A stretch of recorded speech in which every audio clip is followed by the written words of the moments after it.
Je voudrais quand même dire un mot sur tout ce qui s'est dit aujourd'hui sur le Plaquenil qui m'a profondément bouleversé parce que c'est la chloroquine. Voilà. C'est l'hydroxychloroquine, mais voilà, ou chloroquine si vous voulez. C'est un médicament qui marche. Les Chinois l'ont montré, c'était très préliminaire. Il y a de nouvelles études qui sont sorties ce soir en Chine qui montrent que ça marche, à condition que ce soit donné à des gens qui ne soient pas dans un état trop grave en réanimation, mais sévère mais pas trop grave. C'est la décision contraire qui a été prise en France. J'étais estomaqué ce soir parce que moi j'ai présidé la commission du Haut Conseil de la Santé publique pendant des années et j'ai vu mes collègues ce soir prendre une décision, dire on ne donne pas l'hydroxychloroquine ou on la donne aux gens qui ont des formes très sévères. Et c'est l'inverse. Les Chinois nous disent l'inverse.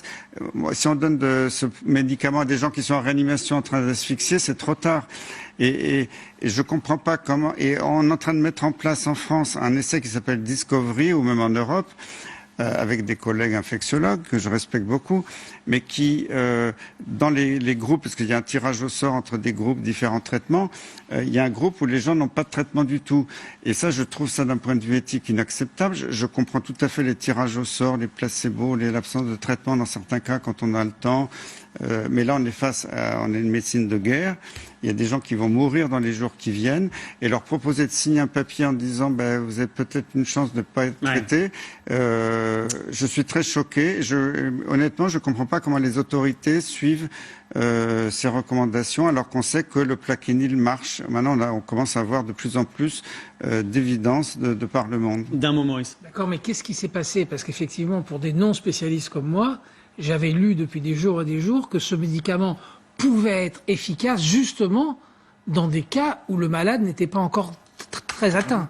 Donc pourquoi ce soir cette espèce de verdict qui semble à contresens complètement? Qu'est-ce qui s'est passé? Qu'est-ce qui s'est passé? Ce verdict, je ne sais pas, j'ai pas appelé mes collègues du Conseil de la Santé publique, mais parce que les stocks sont pas très importants, donc on les réserve peut-être. Mais ce n'est pas efficace, paraît-il, pour les grands malades. Cet avis du Haut Conseil de la Santé publique me paraît totalement à contresens de l'évidence scientifique, parce qu'on commence à avoir comme des données, même si elles ne sont pas très solides.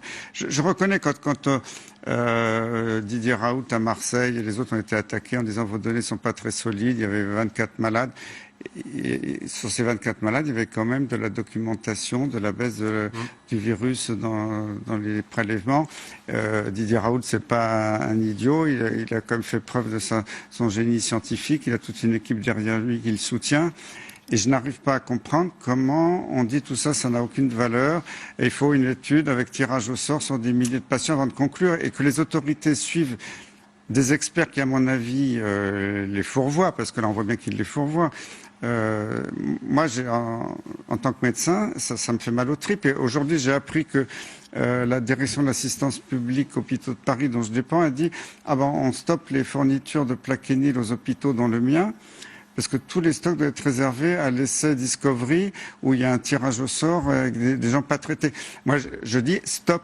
C'est pas éthique. Là, il va y avoir des milliers de morts dans les jours et les semaines qui viennent. On peut pas attendre un essai qui va se mettre en place dans 15 jours, dont on aura les résultats dans 3 mois. Moi, je suis très choqué en tant que citoyen, médecin. Je le dis, à un moment donné, il y a des limites. Le coup de gueule du professeur Perron ce soir sur le plateau.